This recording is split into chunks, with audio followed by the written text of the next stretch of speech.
judges, and I can say this with a lot of confidence, future colleagues and members of the ICAI. I thank you all. I thank you all for being here to listen. All the previous presenters told what forensic accounting is all about. Let me elaborate a bit. First, what is forensic accounting? Every human has greed more than his needs. He wants to develop, but the resources are minimum. Issue is, he goes and unlock a means which is causing loss to many people. Forensic accounting basically that part of accounting. It can actually be said as a science which actually looks into how these things are happening and how these can be avoided in the future. Or it is forensic accounting. If I have to describe this in a single sentence, I can say, in auditing, we look out for deliberate mistakes. In forensic accounting, we deliberately look for mistakes. Next, coming into another part of auditing is forensic accounting. Auditing, the auditor is required under law to express an opinion as to whether financial statements present the true and fair view. When in forensic accounting, his idea is totally different. He is expected to prepare a report that can stand the test of the court of law. Next, coming in, practical example. I myself have been fortunate enough to be a part of various audits where these aspects are very good. First, when I was junior in the first year of articleship, I was actually told to do watching, which actually it was matching the figures in the vouchers with the ledgers and as if whether the supporting to the vouchers are in numerically consistent with the vouchers. Later, when as time progressed and I actually became a senior, I was sent to such an audit where I had to actually do the job of forensic accounting. Let me tell you an example. Sugar mill is what was the place where I did my audit. The issue was usually as in Uttar Pradesh, farmers of who supply sugar can are to be paid not by cash but their payment for their sugar can should be deposited directly into bank. But the many sugar mills to make sure that they do not run out of stock of sugar cane, they pay cash and acquire the sugar cane from farmers. Issues. Such a case, crores and crores of cash is being paid to the farmers. Unbroken differences. Issue is, farmers don't collect these payments. There are actually brokers outside the sugar mill who immediately pay the farmer and collect the money at a later date from the sugar mill authorities. Such a case happened where the payments were made fictitious. The management, understanding that this itself is wrong, did not want to elaborate into this incident. But when we went in and we made a complete thorough investigation, we found out that this loss to the management was to a tune of 80 lakh rupees because of one mistake that they decided to adopt a wrong policy, and the second thing, the entire control in this regard was kept with one man who took total advantage. Next is the bank audits. Bank audits, I think many of us who go to our offices have the opportunity to audit banks. When we audit term loan accounts or housing loan accounts, what we are auditors usually do is whether make sure that does not be an NPA. We see the terms and conditions laid on by the RBI to make sure that no account is NPA, and if any account is a non-performing asset, we have to make sure that that account has been got a notice of the management that there is a non-performing asset. One case, we decided to go in. What happened? Housing loan was given to a person from one bank, and the same person had obtained housing loan for the same property from another bank. What happens? The process is when a person is pledging the house for the loan, he is supposed to pledge the original documents with the bank. And the manager of the bank is liable to get the original authenticity of the documents so submitted, verified by the registrar. The bank manager did not do. So the issue was, when the original document was submitted to one bank and the loan was obtained, the duplicate document was submitted to another bank and same loan was obtained. And this was the loss of the bank in this case again ran into lakhs. Third case, again a bank case which I will tell you. A company was supposed to pay back more than 50 lakhs at the end of 31st March a single year.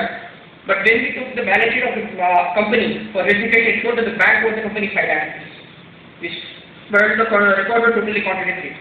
We went through it again, and the case was that as on 31st of March, the company had issued a check of close to 55 lakhs rupees to the bank and showed it as check issued but not presented for payment, just making sure that in its records it is clean of the bank and making sure the bank is supposed to pay more money while the case is totally different. Coming to what services a forensic accountant can offer: criminal investigation, settlement for outgoing partner in the case of partnerships, cases relating to professional negligence, arbitration, etc. Let us come of the emergence of different and different kinds of frauds.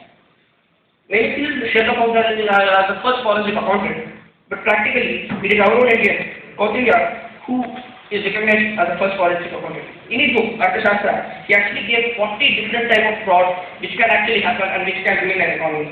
Let me give just a few examples. First, the example is not effective at practical example consists of Trojan horse frauds. These are frauds which are committed in two parts of ages. Where systems laid down are reasonably good and well defined, the fraudster is not certain whether an act of fraud would be safe for him. In such situations, the fraud is done in two phases. The first phase is that the resilience and strength of the control is tested by the potential fraudster. If he escapes or if he passes this test, the second test is where the real fraud is committed and the organization or employee is robbed of the second is actually serious fraud. The fraudster applies the principle that no chain can ever be stronger than its weakest link. These frauds are perpetrated by those who, with a very sharp mind, these fraudsters have right for the they can discover the smallest weakness or exposure in the system and exploit it. Such frauds are appropriately referred as these frauds, named after the vigilante actions. Some systems are like that. They may be most immaculately designed, but with controls and procedures of the highest order. But a small weakness can allow fraud of high dimension to take place. Third is technical frauds. These are frauds that can happen right in front of the eyes of the management, and the management may not know that they have been fraud. This is because the technical aspects are beyond the comprehension and frauds. Using these as programmers or difficult, if not impossible, to detect. There are lots of frauds.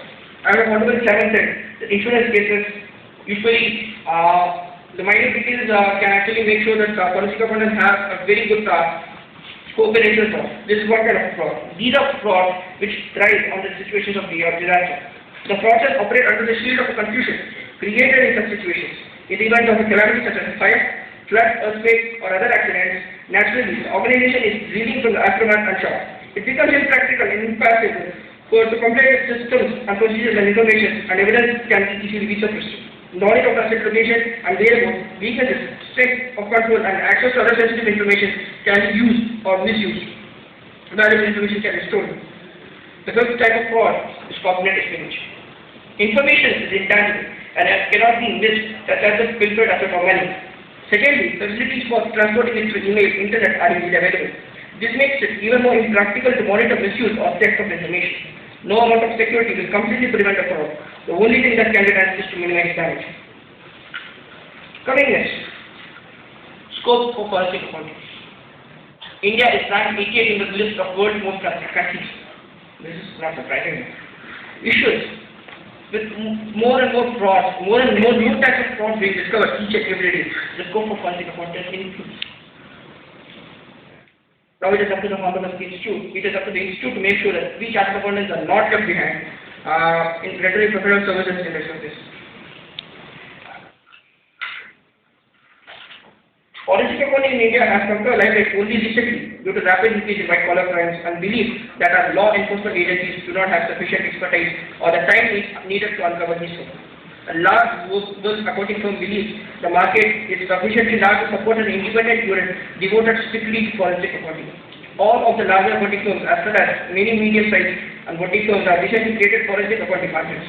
Forensic accounting, in fact, integrates accounting, auditing, and investigative skills to conduct an examination into companies' financial statements. To correct my co-presenter, Ms. Jane, I would like to she actually mentioned that there is no professional degree in regard to forensic accounting in India. But to correct her, I would like to mention that India Forensics, an institute operating from Pune, confers a degree of certified forensic accounting professional for individuals who want to be professional in the field of forensic accounting. Next, requirement for being a forensic accountant. Other than what my co-presenter said, that the communication skills or accounting or auditing knowledge, that of course every staff accountant has, but for the communication skills. One thing which I think is important is professional skepticism. The inquisitiveness to know more, the inquisitiveness to go in and in and you should chartered accountant need to be satisfied, but the level of satisfaction that is not described, and that is a very easy reason for me to say that I was satisfied with such a level, but issues he was not satisfied or he wanted more information, but due to time constraints he was forced to go with something else. Remaining with the scope of forensic accounting, I can say that the economic officers wing of the Central Investigation Department and the CBI actually give ample scope for forensic accountants to investigate white-collar crimes. To say the least, while majority of the CS have excellent analytical skills, They need to acknowledge that forensic services require specialist training as well as real and practical corporate experience. And it is now up to the ICAI to make sure that we don't lag behind those people who, with a degree of specific forensic accounting professors, actually think that they are better equipped to control or to search or to, to research on these ones or to dig out these crimes, while these entrepreneurs with an experience of standard of more than 60 years are left behind just because we don't have that professional diligence or professional degree to make sure that we can compete with us. Thank you.